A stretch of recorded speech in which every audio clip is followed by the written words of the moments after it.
My father raised his glass in front of 50 people and smiled like he was about to say something proud, something loving, something a real father would say at his anniversary dinner. But instead, he looked straight at me and said, "You're not part of this family anymore. Emily, you can stay behind and watch the kids while we're in Hawaii." Everyone laughed, like it was a joke, like I was the punchline, and my own husband didn't even look at me. He just took a sip of his wine like none of it concerned him, like I was invisible. I remember the exact weight of the room in that moment, the way the air felt heavy in my chest, the way my mother avoided my eyes, and the way my little sister smirked like she had been waiting for this all along. And right then I realized something that should have broken me, but didn't. Because what I said next didn't just silence the room, it ended everything they thought they controlled.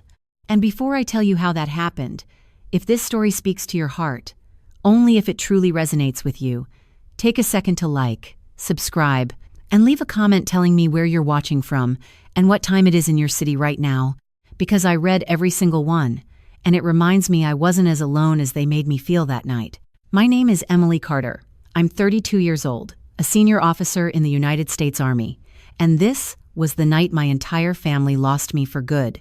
It all started long before that dinner, back when I still believed that if I worked hard enough, sacrificed enough, and stayed quiet enough, they would finally see me as someone worth keeping. Growing up in a suburb just outside Denver, Colorado, everything in our house revolved around appearances, polished smiles, perfect holidays, curated family photos on the mantle. But behind all of that was a quiet hierarchy that I didn't fully understand until I was older, where my younger sister Sophie was the golden child, effortlessly charming, always praised, always included, while I was the one expected to be strong, responsible, and invisible all at the same time. If something went wrong, it was somehow my fault. If something needed to be done, it was my job. And if there was recognition to be given, it somehow skipped right past me like I wasn't even standing there. I joined the Army at 18, partly because I wanted to serve, but also because I needed to get out. I needed distance from a place that never really felt like home. And for the first time in my life, I found structure, respect, and a sense of belonging that I had never experienced under my own parents' roof. I worked my way up, deployment after deployment, long nights, missed holidays, birthdays spent on base or overseas, and every time I came back, I told myself this time would be different. This time they would be proud of me. This time they would finally treat me like I mattered. But every visit home followed the same script, my mother handing me a list of things to help with the moment I walked in, my father barely asking about my work before changing the subject to Sophie's latest milestone, her promotions in her marketing job, her new apartment, her engagement, her life that somehow always seemed more important, more worthy of celebration. When I met Daniel Brooks, I thought maybe things would shift. He came from a well-off family, polished, traditional, the kind of people my parents admired, and at first he made me feel seen, like I wasn't just the overlooked daughter anymore. But even that didn't last long, because slowly, subtly, he started to mirror the same patterns I had grown up with, dismissing my career as intense, suggesting I should consider something more stable, something that fit better with his family's expectations. And I told myself it was just adjustment, just compromise, just the normal friction of building a life together. By the time my parents' 30th anniversary dinner came around, I had just returned from another long assignment, exhausted but hopeful, still holding on to this quiet belief that maybe, just maybe, this would be the night things felt different, the night I was finally included instead of tolerated, the night I stopped being the outsider in my own family. The restaurant was one of those upscale places downtown, dim lighting, white tablecloths, a private room filled with relatives, family friends, people I barely knew but who all seemed to know exactly where they stood in the social order of that room. And as I walked in wearing a simple navy dress, not my uniform, just trying to blend in, I could already feel the subtle shift, the way conversations paused for half a second before continuing, the way my mother gave me a quick once-over like she was checking if I was presentable enough to not embarrass her. I took my seat at the edge of the long table, not quite at the center, not quite with the main group, just close enough to be included but far enough to be forgotten, and I told myself to just get through the night, smile when expected, stay quiet when necessary, and maybe it would pass without incident. But then my father stood up, tapped his glass, and everything changed.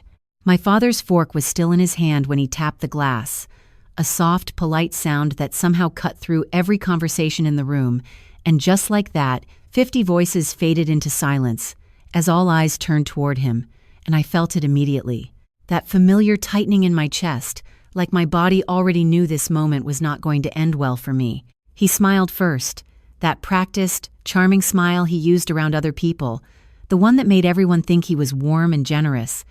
And he started talking about 30 years of marriage, about loyalty, about family, about how everything he had built was for the people sitting in that room, and I watched as heads nodded, as glasses were lifted, as my mother reached for his arm like they were the perfect example of what a family should be. And for a brief second, I let myself believe I was part of that picture too. But then he shifted, just slightly, his eyes scanning the table until they landed on me, and the tone in his voice changed in a way that was almost invisible to everyone else, but unmistakable to me, because I had heard it my entire life, that subtle edge that meant I was about to be put in my place. He started listing names, thanking people individually. Sophie for always being there, for making them proud, for representing the family so well. And she smiled like she had rehearsed it, like she had been waiting for that moment. And then he mentioned Daniel, calling him a son, praising him for his ambition, for fitting in so naturally. And Daniel actually straightened in his chair, soaking it in, and I felt something twist inside me, something small but sharp, because I realized I had not been mentioned once.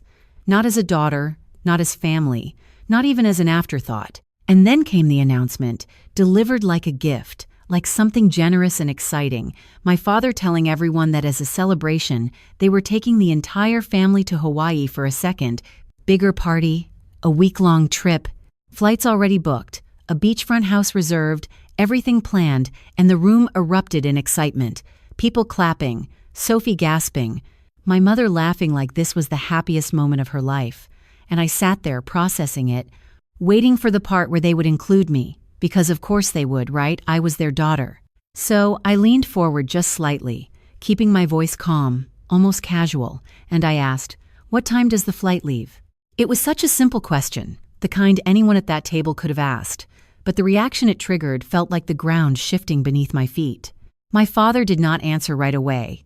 He just looked at me, and that look, it was not confusion, it was not surprise, it was something colder, something deliberate, like he had been waiting for me to speak so he could say exactly what came next. The room went quiet again, but this time it was different, heavier, like everyone could feel something was about to happen, but no one was going to stop it. And then he said it, clear, calm, loud enough for every single person to hear, "Emily, you are not part of this family trip." There was a pause, just long enough for the words to settle, for the meaning to sink in. And then he added, almost as an afterthought, "We figured you would stay back and help watch the kids while we are gone." A few people laughed, awkward, unsure, like they thought maybe it was a joke they did not fully understand. But no one questioned it, no one challenged him, and I could feel every pair of eyes flicking toward me, waiting to see how I would react, waiting for me to either accept it quietly or make a scene that they could later talk about. I glanced at my mother, hoping for something, anything, a correction, a softening, but she just took a sip of her drink and looked away, like this had already been decided, like my role had been assigned without my input, like I was not even worth the conversation. Sophie leaned back in her chair, crossing her legs, a faint smile on her face, not even trying to hide it, and Daniel, my husband, the one person who was supposed to be on my side, did not say a word.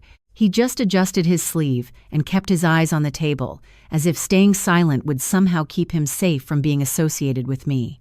That silence, that collective agreement to let this happen, it hit harder than the words themselves, because it confirmed something I had been trying not to see for years, that in this room, in this family, I was not just overlooked, I was optional, replaceable, convenient when needed, invisible when not. I felt the heat rise in my face, but I did not let it show. Years in the military had taught me how to hold a steady expression even when everything inside me was shifting, and I placed my hands calmly in my lap, grounding myself, counting my breath without anyone noticing, because the last thing I was going to do was give them the reaction they expected. But that was not the worst part, not even close, because what came next, What Daniel did, what he said without actually saying anything, that was the moment something inside me finally broke, not loudly, not dramatically, but in a quiet, irreversible way that I would not fully understand until just a few minutes later.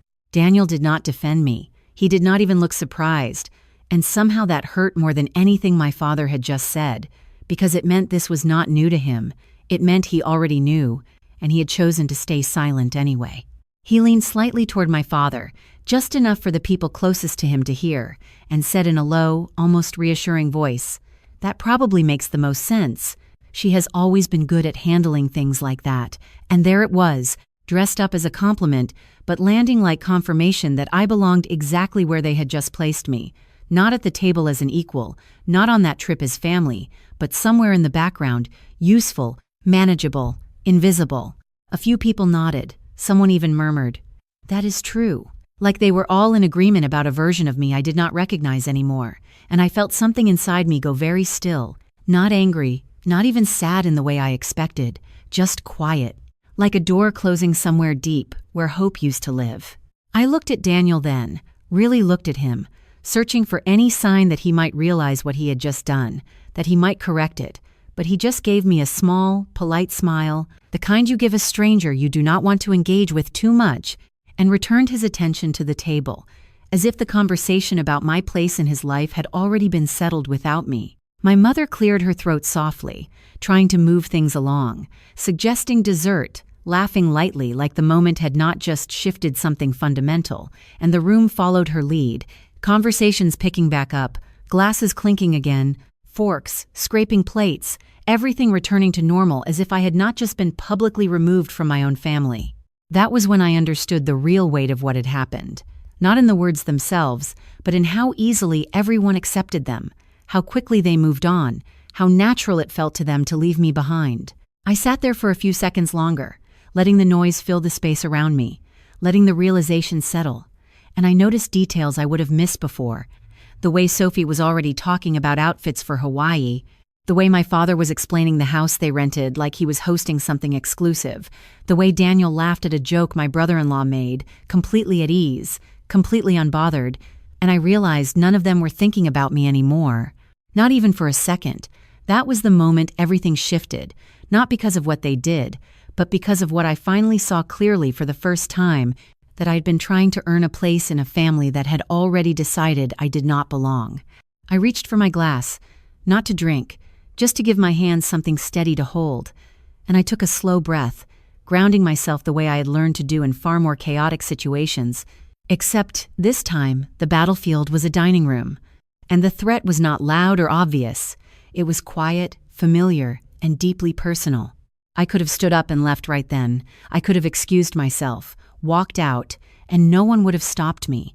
Maybe they would have even preferred it, but something in me resisted that, not out of pride, but out of clarity, because leaving silently would have meant accepting the role they had just assigned me, and for the first time, I was not willing to do that anymore.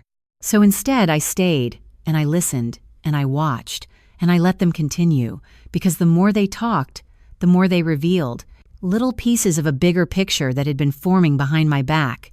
My father mentioned deposits already paid. My mother talked about coordinating schedules. Sophie joked about who would get which room. And then almost casually, my mother said, we had to finalize everything quickly, especially after the paperwork went through.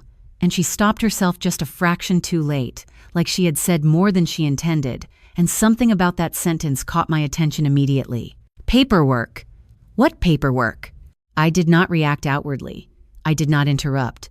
I just filed it away, letting the conversation continue, because now there was something else under the surface, something I had not been told, something they clearly assumed I did not need to know. Daniel leaned closer to my father again, asking about travel details, and I noticed the familiarity in their tone, the way they spoke like partners, like they had been coordinating this together, and a memory surfaced, something small at the time. Conversation Daniel had brushed off a few weeks earlier about financial documents, about signatures, about timing, and suddenly it did not feel small anymore.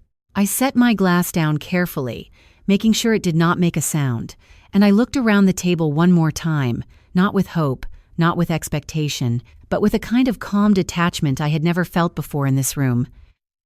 And that was when I knew, whatever this was, whatever they had planned, whatever role they had quietly pushed me into, they had made one critical mistake. They assumed I would stay quiet. And they had no idea that I already knew enough to make them regret it. The word paperwork stayed in my head like a quiet echo that refused to fade, and the more I sat there listening to them laugh and plan and celebrate, the more every small detail started to rearrange itself into something sharper, something that no longer felt like coincidence. My mother quickly shifted the conversation after she said it, asking the server about dessert options, smiling too brightly, too quickly, like she was trying to cover a slip, but the damage was already done, at least for me, because once you notice something like that, you cannot unsee it. I kept my expression neutral, my posture relaxed. The same calm discipline I had learned over years of standing in rooms where showing emotion could be used against you. But inside my mind was moving fast, connecting pieces I had ignored before because I wanted to believe there was nothing to connect.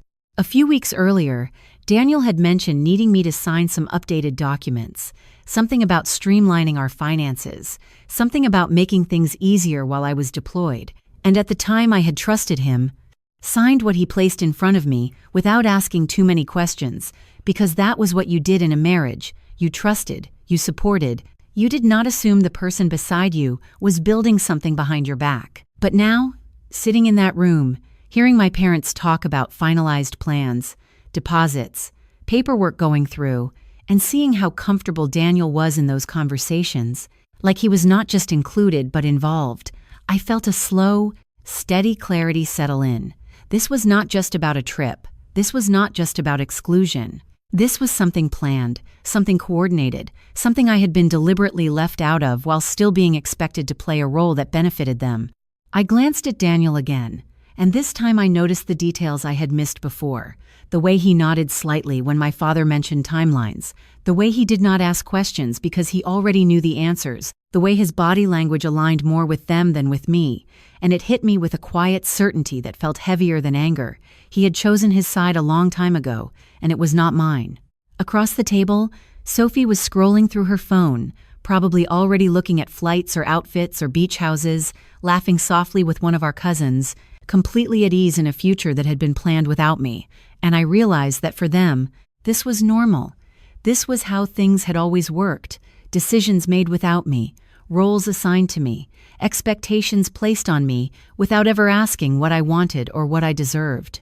I had just never seen it this clearly before. My father continued talking, explaining how everything had come together so smoothly, how timing had worked out perfectly, and there was a pride in his voice that felt different now, less like celebration and more like control, like he was not just sharing good news but showcasing something he had orchestrated. And then he said something else, something small, almost throwaway, but it landed just as heavily as the word paperwork had. It is good we handled everything before Emily got busy again. And a few people nodded, like that made sense, like I was a logistical problem to work around, not a person to include, before Emily got busy again. Not with Emily, not after talking to Emily, before she could even be part of the conversation. I felt my fingers tighten slightly against the edge of the table, just for a second, before I forced them to relax, because reacting now would give them control of the moment, and for the first time, I did not want to react, I wanted to understand.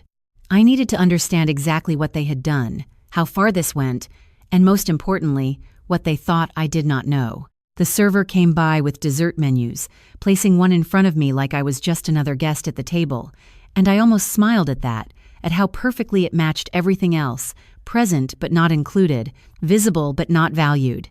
I did not open the menu. Instead, I leaned back slightly in my chair, letting my gaze move around the room again, slower this time, more deliberate, and I started to notice the subtle connections, the shared looks, the quiet understanding between certain people, the way conversations overlapped in ways that suggested prior knowledge, and it became impossible to ignore the truth forming in front of me.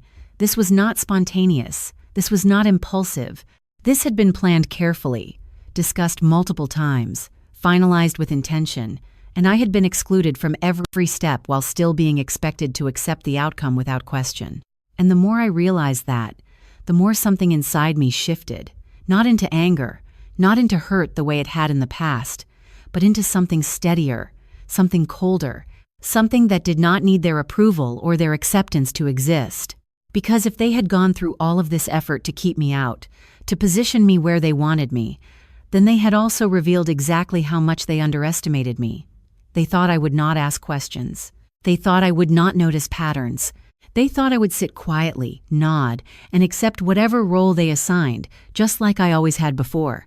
But they forgot one thing, or maybe they never really understood it in the first place. I had spent years in environments where details mattered, where assumptions could cost you everything, where reading between the lines was not optional. It was survival. And now, sitting at that table, surrounded by people who believed they had already decided my place, I realized they had just handed me something far more valuable than a seat on that trip. They had handed me the truth, and they had no idea what I was going to do with it. Once you see the truth, you cannot go back to pretending. And as I sat there, surrounded by laughter that no longer felt warm, I realized I was done trying to earn a place that had already been denied to me long before this night. The conversation kept moving around me, dessert orders being placed, plans being refined, little details about the Hawaii trip being discussed, as if it was already a shared memory they were all stepping into together. And I noticed something else that made everything even clearer. They were not just excluding me from the trip. They were assigning me responsibility in my absence, casually mentioning how convenient it would be to have someone reliable stay behind with the kids, how much easier it made everything for everyone else. And every time they said someone, their eyes flicked toward me for a fraction of a second, like I was not even worth naming directly anymore.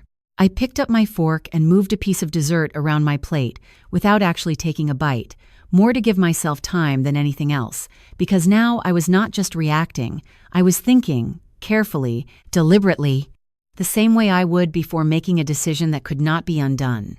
I replayed the past few months in my head, every conversation with Daniel, every document I had signed, every moment where something felt slightly off, but I had dismissed it because I trusted him, and now those moments were lining up in a way that felt impossible to ignore. There was the day he insisted we update our joint accounts, saying it would simplify things while I was away. The afternoon he asked about transferring certain assets into a family trust, explaining it as a smart financial move. The way he reassured me not to worry about the details, because he had already coordinated with my father, and at the time that had sounded like support, like partnership, like he was integrating our lives, but now it sounded like something else entirely. Coordinated with my father, not discussed with me, not decided together, coordinated.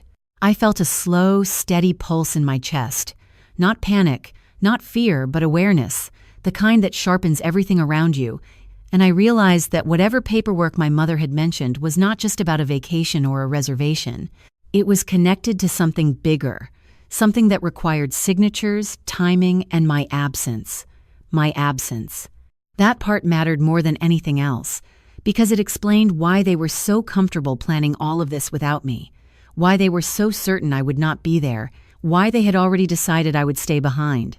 They needed me out of the way.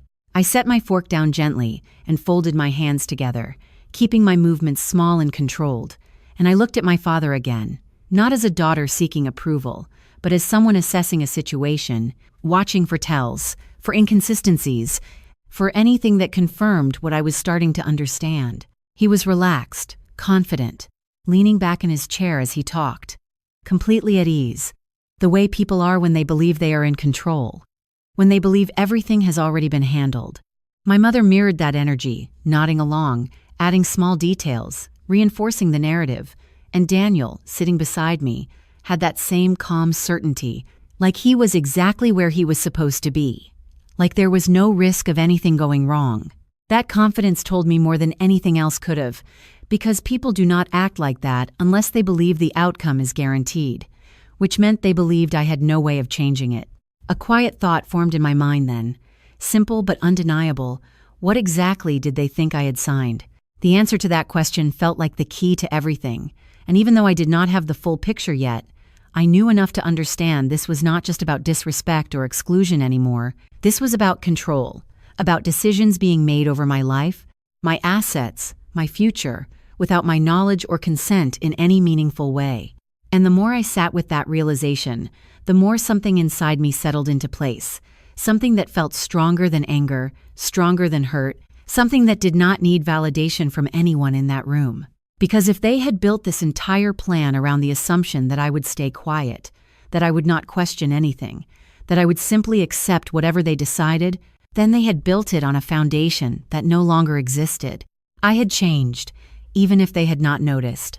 I leaned slightly toward Daniel then, my voice low enough that only he could hear, calm, steady, controlled, and I asked, "What exactly did I sign a few weeks ago?"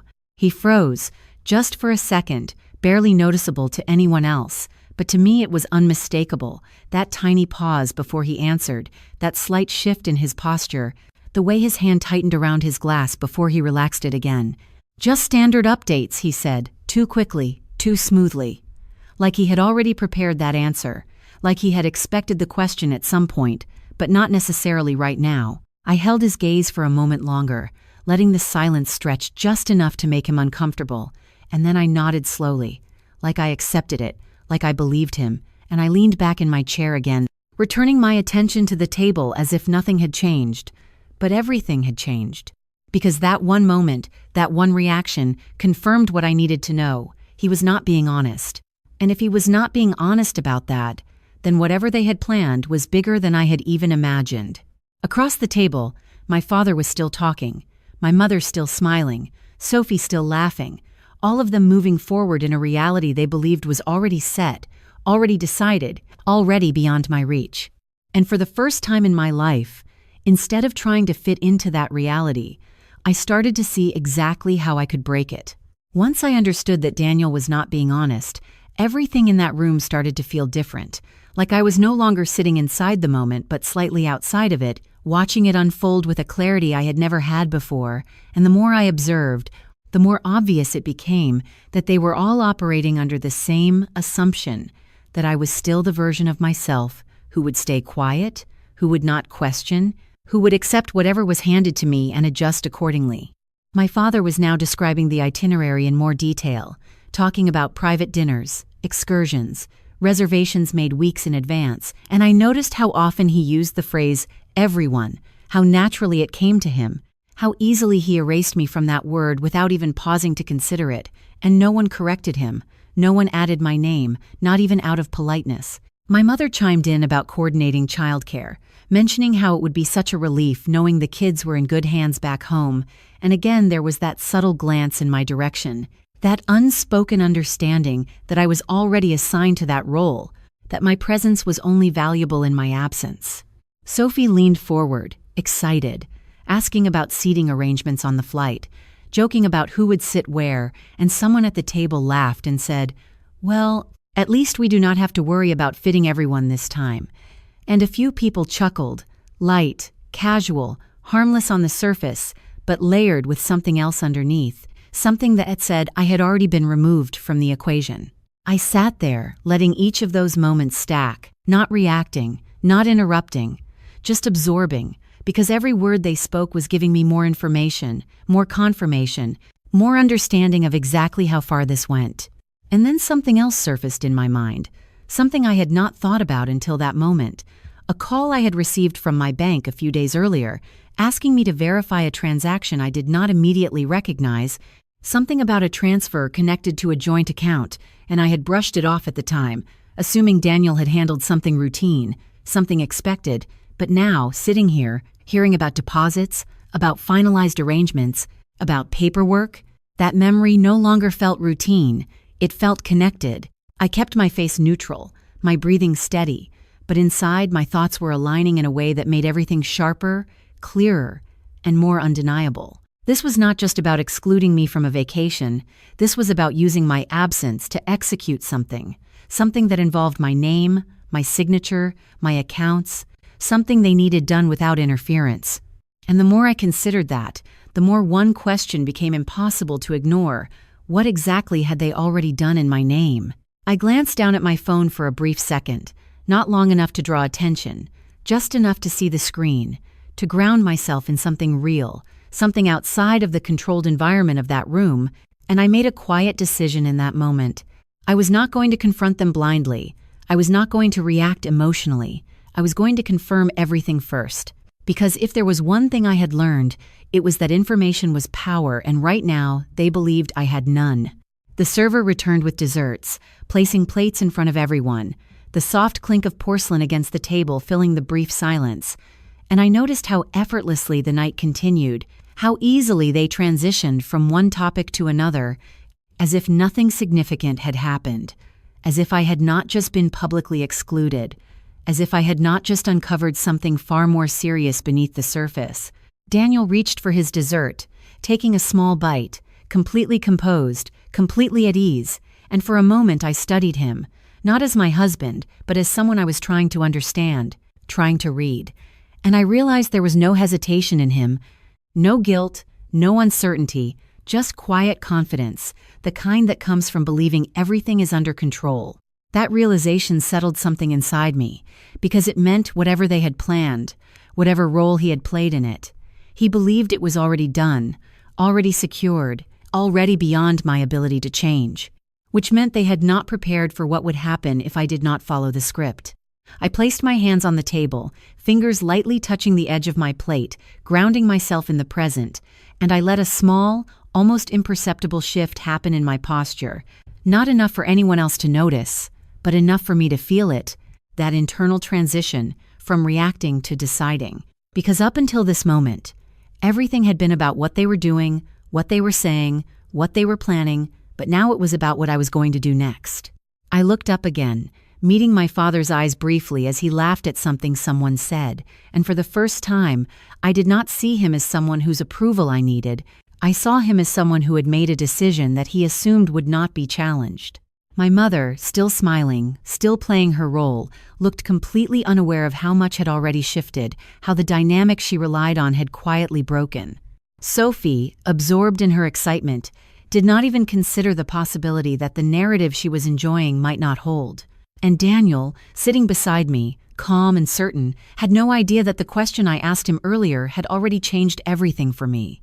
Because now I was not just questioning, I was preparing to verify every document, every transaction, every detail they thought I would never look into, preparing to understand exactly how they had used my trust, and most importantly, preparing to decide how I was going to respond when I had the full picture. Because one thing was already clear, whatever they thought this night was going to be, whatever role they thought I would play in it, they were about to be very, very wrong.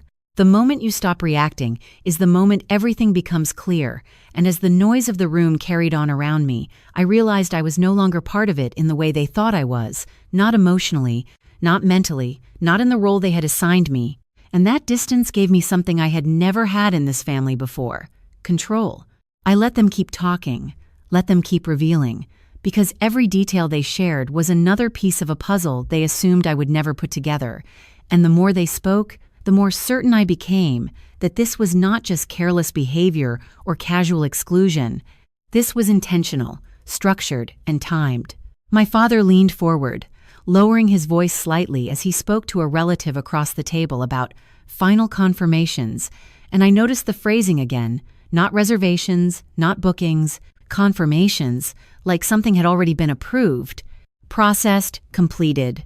My mother nodded along, adding that everything had been handled smoothly.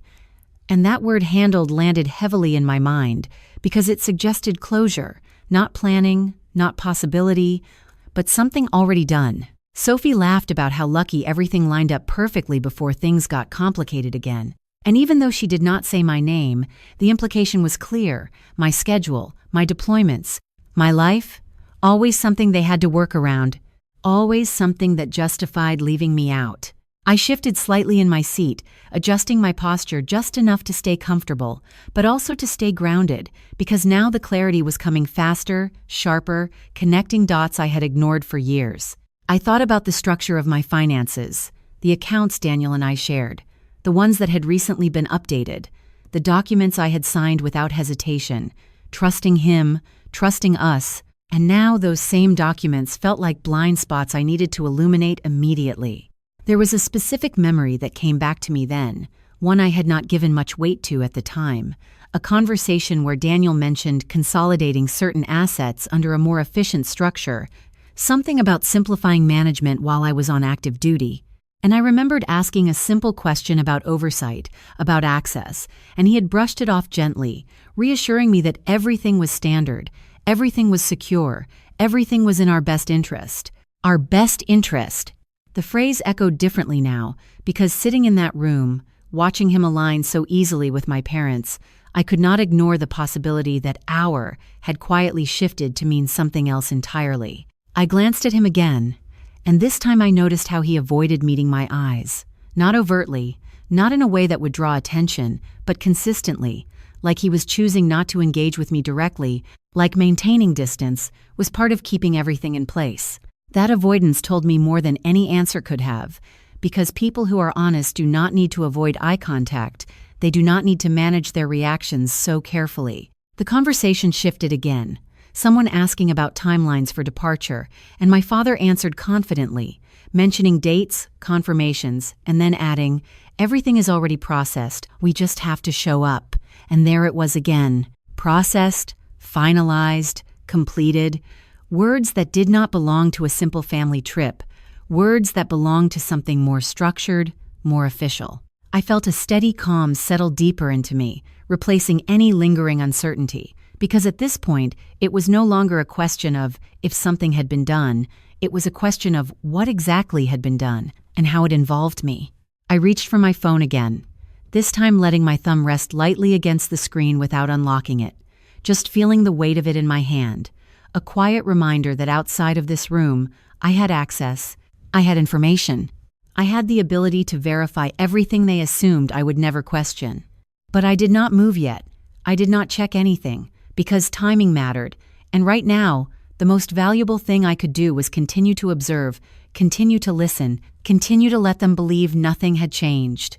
Across the table, my mother leaned in toward one of her friends, lowering her voice just enough that it would not carry across the entire room, but I still caught fragments of it.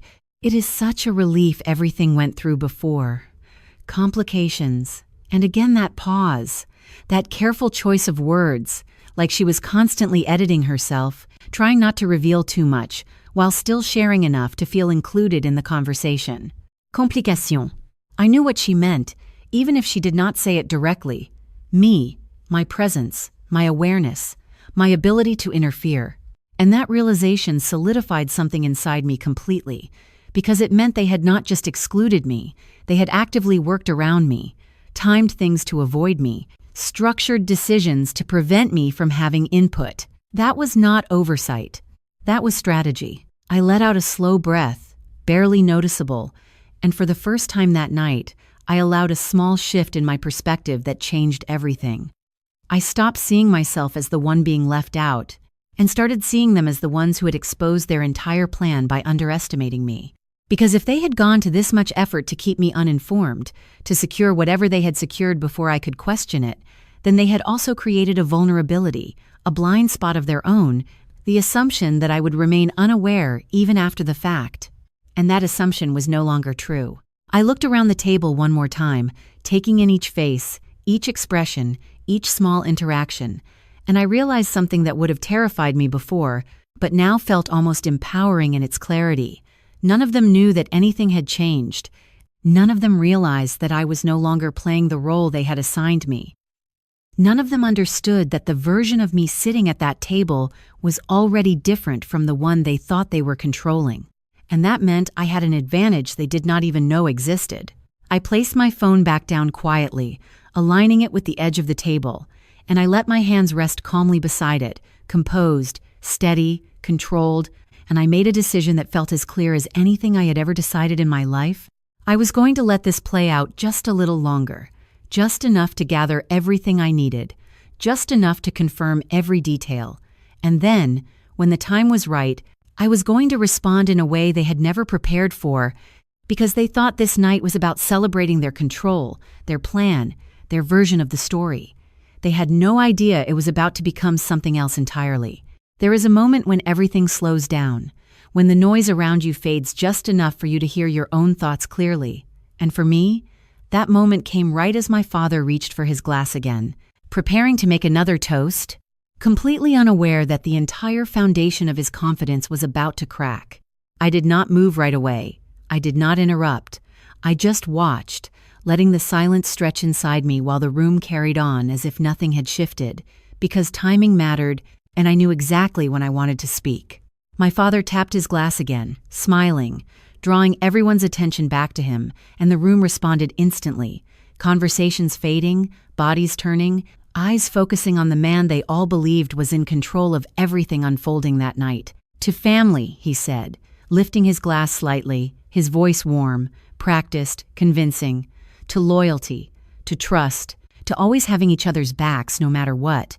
And a wave of agreement moved through the room, glasses lifting, people nodding, smiling, fully invested in the version of reality he was presenting. And that was when I realized how easy it was for people to believe a story, when it was told with confidence, even if it was not true. I let him finish, let the applause ripple through the room, let the energy rise again, and then, before it could settle, before anyone could return to their conversations, I spoke. "That is interesting," I said, my voice calm, steady, not loud but clear enough to cut through the room in a way that made people pause, not because I demanded attention, but because they were not expecting me to take it. The shift was immediate, subtle but undeniable. Heads turning, eyes landing on me, curiosity replacing the comfortable rhythm they had settled into, and I could feel it, that moment of uncertainty spreading, because I was no longer following the script they had written for me. My father's smile faltered just slightly, barely noticeable, but enough for me to see it, and he lowered his glass, looking at me with a hint of confusion, like he was trying to understand why I was speaking at all. "What do you mean?" he asked, still maintaining that composed tone, but there was something underneath it now, something cautious. I held his gaze, not challenging, not aggressive, just steady, and I tilted my head slightly, as if I was genuinely considering his words. "Loyalty," I repeated softly, letting the word hang in the air for a second. "And trust." I let a small pause follow, just long enough for the room to lean in without realizing it, just long enough for the weight of those words to settle differently than before. "I was just wondering," I continued, my tone even controlled, "if that is what you call making financial decisions in someone else's name without telling them." The silence that followed was not immediate. It took a fraction of a second, like the room needed time to process what I had just said. And then it dropped, sudden, heavy, absolute. Conversations stopped mid-sentence, forks paused in mid-air, eyes shifted not just to me, but to my father, to my mother, to Daniel, because even if they did not understand the full context, they understood enough to know this was not part of the plan. My father's expression changed first, the confidence draining just slightly, replaced by something sharper, something defensive. "Emily," he said, a warning in his voice now, quiet but firm, "this is not the time for—" He did not finish the sentence, because I did not let him. "For what?" I asked, still calm, still measured, but now there was a precision in my voice that had not been there before. "For asking about paperwork that was processed without me." My mother shifted in her seat, her hand tightening around her glass, and I saw it, that flicker of concern she could not fully hide. And Daniel, beside me, went completely still, the kind of stillness that comes from realizing something is happening that you are no longer in control of. I did not raise my voice. I did not need to, because the room was already listening, already holding its breath, already waiting for what came next. "You mentioned it earlier," I said, turning my gaze briefly toward my mother, not accusing, just stating a fact, that everything went through before complications. And then I looked back at my father, letting the connection form without me having to explain it for them. "So I am just trying to understand what exactly went through." No one laughed this time, no one brushed it off, because the tone had shifted too far, the stakes had changed, and suddenly this was not a light family dinner anymore, it was something else entirely. My father leaned back slightly, his posture changing, no longer relaxed, no longer at ease, and he cleared his throat, trying to regain control of the moment. "It is nothing you need to worry about," he said, the words coming out smoother than his expression suggested. "Just standard arrangements." Standard arrangements. The same phrase Daniel had used. The same carefully neutral language designed to close the conversation without actually answering anything. I let a small, almost invisible smile touch the corner of my mouth, not out of amusement, but out of recognition, because now the pattern was undeniable. Rehearsed responses, aligned language, coordinated explanations. "That is what Daniel said too," I replied quietly, not looking at him, but making sure everyone heard the connection right before he asked me to sign those documents. And just like that, the room shifted again, deeper this time, because now it was not just about my father, it was about my husband.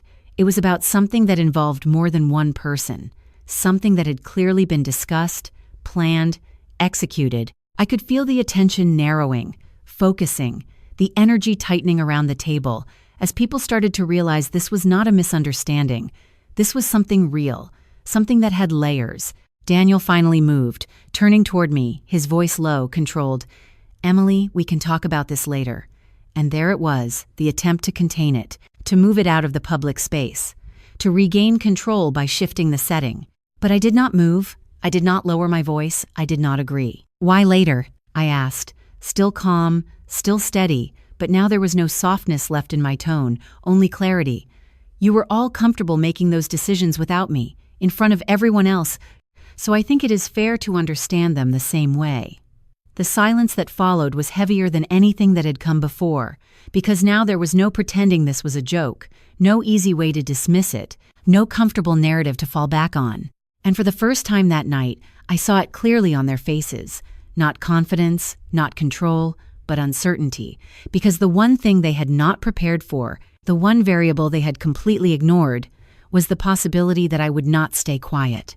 No one spoke right away, and that silence did not feel empty. It felt heavy, like the entire room was holding its breath, waiting to see who would take control of the situation. And for the first time in my life, I realized it was me.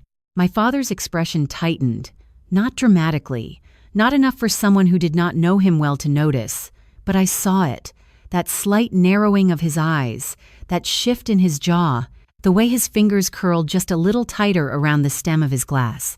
He was calculating now, not reacting, trying to decide how to regain control without making things worse, without revealing more than he intended. "Emily," he said again, this time with more weight behind my name, like he was trying to anchor me back into the role he was comfortable with. "We are not going to discuss private matters like this in front of everyone." Private matters. That phrase almost made me laugh, not because it was funny, but because of how convenient it was, how quickly something became private the moment I asked about it, even though the decisions themselves had been made without me, shared openly among everyone else at this table. I did not raise my voice. I did not lean forward. I stayed exactly where I was, calm, composed, letting the contrast speak for itself.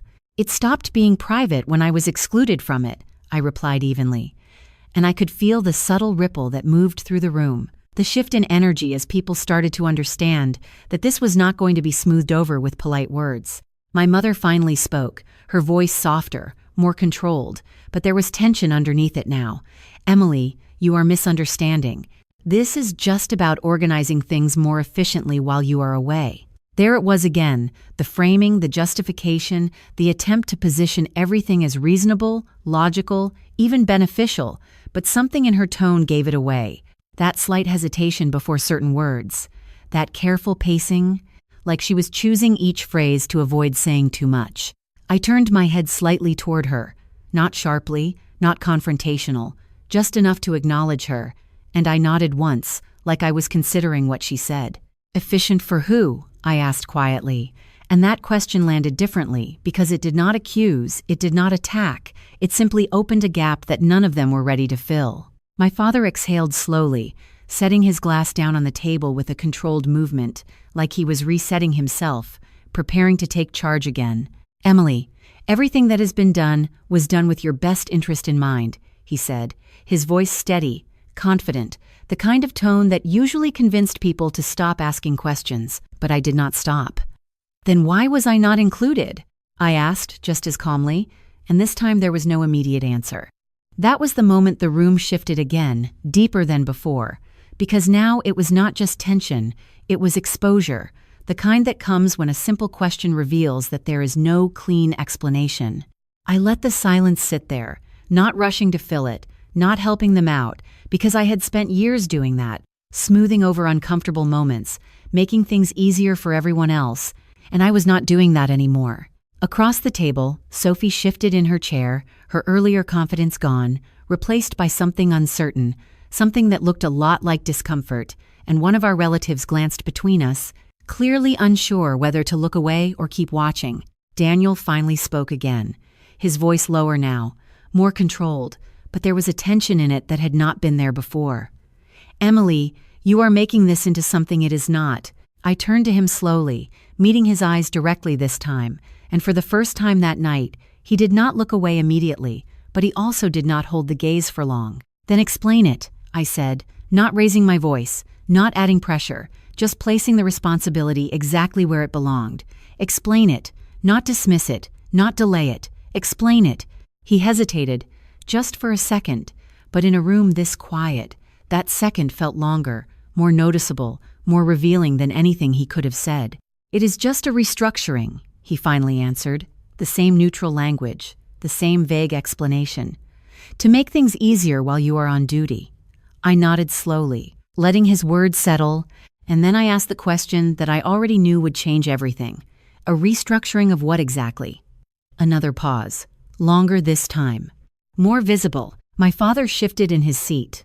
My mother's hand tightened around her glass, and Daniel's composure slipped just enough for me to see it.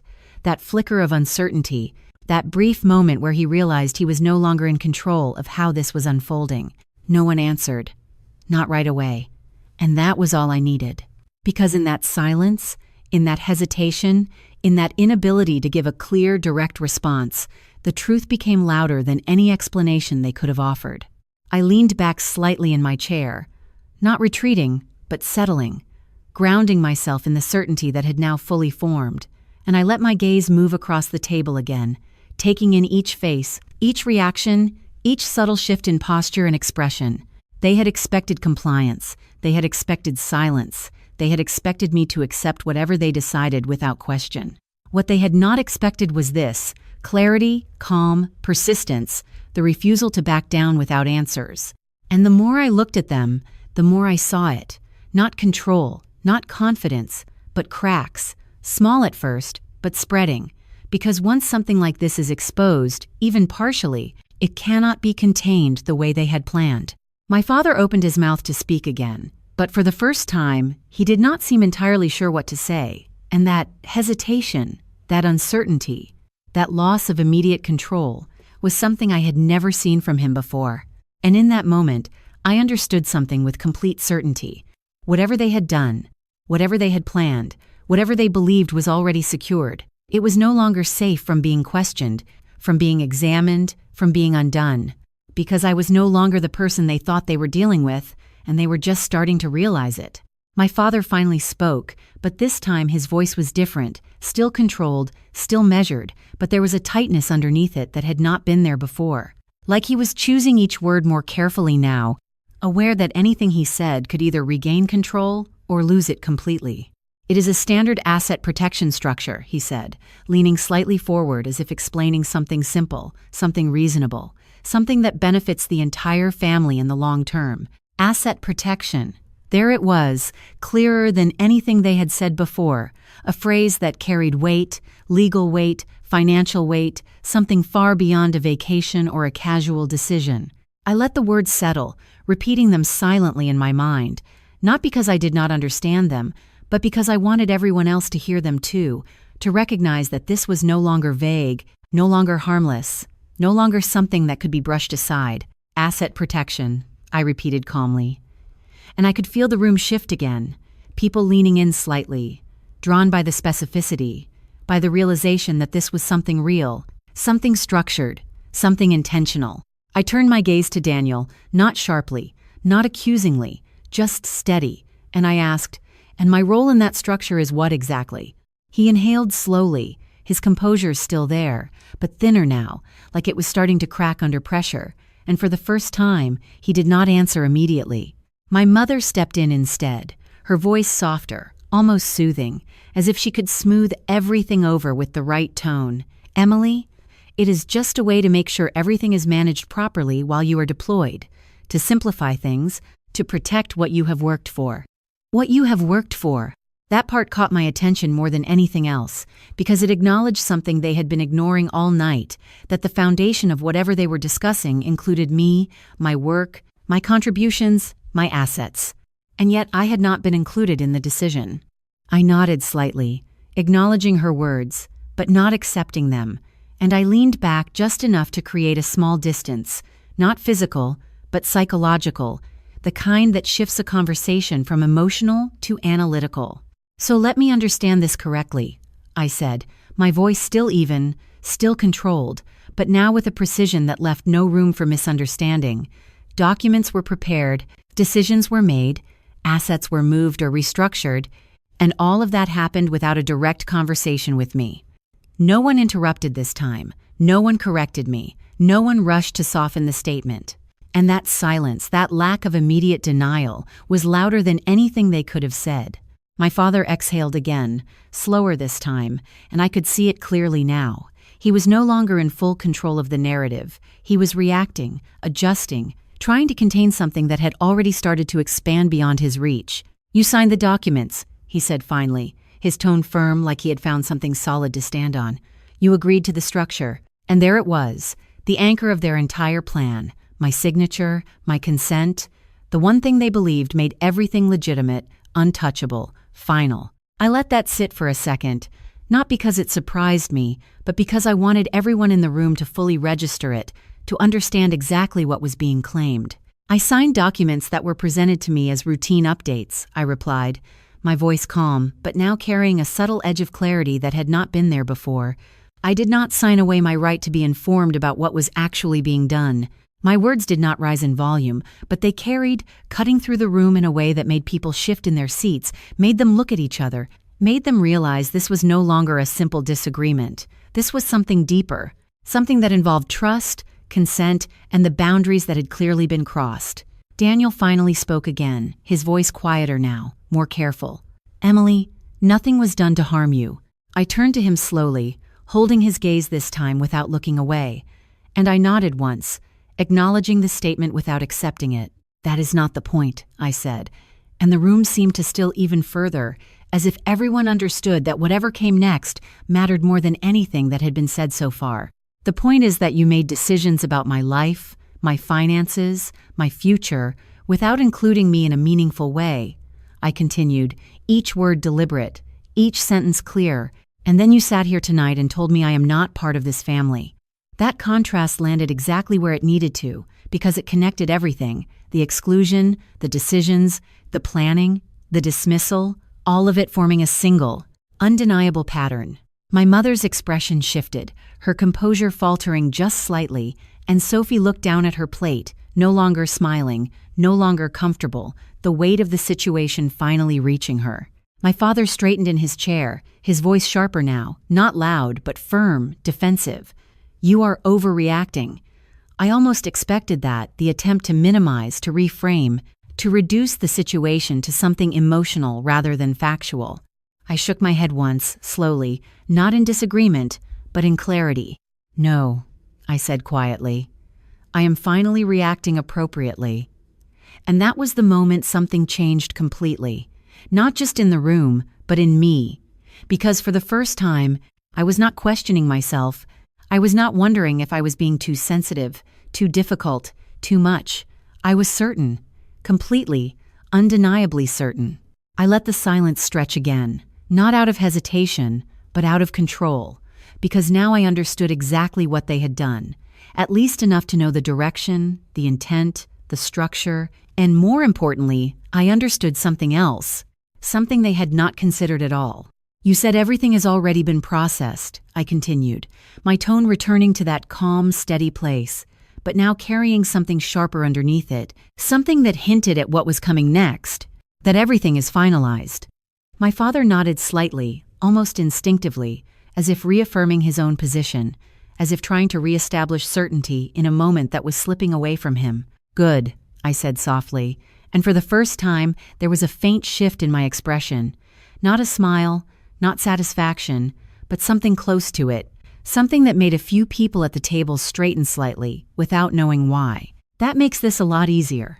And that was when the room changed again, not just with tension, but with something else, something closer to unease, because they could feel it now, even if they did not fully understand it. The direction of the conversation was no longer predictable, no longer controllable, and whatever they thought was already secured was about to be tested in a way they had never prepared for. The shift in the room was immediate, not loud, not chaotic, but unmistakable, like something invisible had just tilted and no one could quite find their balance again, and I could see it in their faces, the uncertainty, the discomfort, the quiet realization that this was no longer a situation they could steer back into something safe. My father frowned slightly, his confidence slipping just enough to show through the cracks, and he leaned forward, his voice firmer now, more demanding. What exactly is that supposed to mean? He was trying to regain control, trying to force clarity on his terms, but the difference now was that I was no longer responding to him. I was directing the pace of everything that followed. I did not answer immediately. I let a small pause settle in, just long enough for the weight of his question to linger in the air, just long enough for everyone at the table to lean in without realizing it, and then I reached for my phone. It was a simple movement, calm, unhurried, but it drew attention instantly, because up until now, everything had been words, controlled, contained, and now there was something else, something tangible. I unlocked the screen, my expression steady, and I scrolled briefly, not because I needed to search for anything, but because I wanted them to see that I was not guessing, not reacting emotionally. I was verifying. "You are right," I said finally, my voice even, almost conversational. I did sign documents. I looked up from the screen, meeting my father's eyes, then my mother's, then Daniel's, letting each of them feel the weight of what I was about to say. But what none of you seem to understand is that I never stopped having access to everything connected to my name. That sentence landed differently, not sharp, not aggressive, but precise, and I saw it immediately. The shift in Daniel's posture, the way his shoulders tightened slightly, the way his attention snapped fully onto me for the first time that night without hesitation. My father's expression hardened, his jaw setting as he tried to assess what I meant, what I knew, how far this had already gone. I glanced back down at my phone, tapping once, opening the account summary that had been sitting there since earlier that evening. The same notification I had ignored at first, now fully visible, fully clear. There was a transfer, I continued calmly. Earlier this week, a large one, routed through a structure I do not remember approving in detail. I did not raise my voice. I did not accuse. I simply stated facts, and that made it harder to dismiss, harder to deflect. Someone at the table shifted in their seat. Another person glanced at my father, the tension no longer subtle, no longer contained. It was visible now, shared, undeniable. "Emily," my mother said, her voice tighter now, the softness gone, replaced by something more urgent. "This is not necessary." I turned my head slightly toward her, my expression unchanged, my tone still steady. "It became necessary when I was told I am not part of this family," I replied, and that connection, that direct line between their words and my actions, settled heavily across the table. Daniel leaned in slightly, his voice lower, more controlled, but there was something else in it now, something closer to concern. "You are misunderstanding how these structures work." I looked at him, really looked at him, and for a brief second, I saw something I had not seen before. Not confidence, not certainty, but calculation mixed with doubt, like he was trying to determine what I knew and what I did not. "Then explain it clearly," I said, not raising my voice, not pushing, just placing the expectation where it belonged. "Because from where I am sitting, it looks like assets connected to me were moved into something I was not fully informed about, and then I was excluded from the very group benefiting from those decisions." No one interrupted this time. No one laughed. No one tried to brush it off. The room had crossed a line, and everyone knew it. My father's hand rested flat against the table now, no longer holding his glass, his posture more rigid, more controlled, but also more strained, and he spoke again, slower this time, like he was choosing each word carefully. "Everything was done legally." Legally. That word hung in the air, heavy, deliberate, meant to close the conversation, meant to assert authority, meant to reassure anyone listening that nothing improper had happened. But legality was not the same as transparency. It was not the same as trust. And it was definitely not the same as respect. I nodded once, acknowledging the statement without accepting its implication. "I am sure it was," I said calmly, and then I let a small pause follow, just enough to shift the focus, but legal does not mean informed. That distinction landed exactly where it needed to, because now this was not just about rules or structures, it was about intention, about what had been shared and what had been withheld. Sophie finally spoke, her voice uncertain, smaller than it had been all night. "Emily, I am sure they were just trying to help." I turned my gaze toward her briefly, not unkind, but clear, and I gave a slight nod. "That might be how it was presented," I said, and then I looked back at my father and Daniel. "But that is not how it feels when you are the one left out of the decision." The room fell quiet again, but this time it was different. Not just tense, but reflective, like people were starting to process what had actually happened, not just what they had been told. I set my phone down gently on the table, screen still lit, still visible, a silent piece of evidence that did not need to be passed around to be understood. "You said everything is finalized," I continued, my voice returning to that calm, steady rhythm that had carried me through the entire conversation, "that everything is already processed." My father did not respond this time, but his expression confirmed it, the same certainty he had shown earlier, now tinged with something else, something closer to concern. "Then you should also know," I added quietly, "that anything connected to my name can be reviewed, challenged, and if necessary, reversed."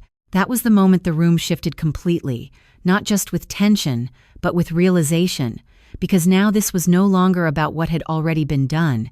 It was about what could still happen, what could still change, what was no longer guaranteed. Daniel's composure broke just slightly, not dramatically, but enough for me to see it. That flicker of uncertainty, that brief moment where he realized the outcome he thought was secure might not be as fixed as he believed. And I held that moment, not pressing, not escalating, just letting it exist, because sometimes the most powerful thing you can do is not raise your voice, not argue, not fight, but simply reveal that you are no longer the person they thought they could control. And in that moment, every single person at that table understood that whatever they thought they had already decided for me, it was no longer theirs to decide. In the weeks after that night, everything looked quieter on the surface, but nothing was the same underneath. And for the first time in my life, that felt like peace instead of loss. I did not go to Hawaii, and no one asked me to, not after what happened at that table, not after the silence that followed when I stood up, thanked them for the clarity they had finally given me, and walked out without raising my voice or looking back. I remember stepping outside into the cool night air, the sound of the restaurant fading behind me, and realizing that for the first time, I was not trying to fix anything, not trying to earn anything, not trying to belong somewhere that had already decided I did not. The following days were not dramatic, they were deliberate. I reviewed every document, every account, every structure, tied to my name, and with the help of people who actually respected my voice, I made changes, clear, legal, final changes that ensured no one could ever make decisions on my behalf without my full understanding again. Daniel and I did not recover from that night, and I say that without bitterness, because what broke was not sudden. It had been forming quietly for years, and that dinner simply revealed it in a way neither of us could ignore anymore.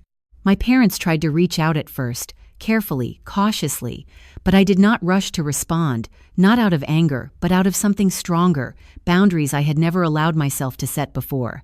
And in that space, something unexpected happened. I started to feel lighter, clearer, more certain of who I was without needing their approval to define it.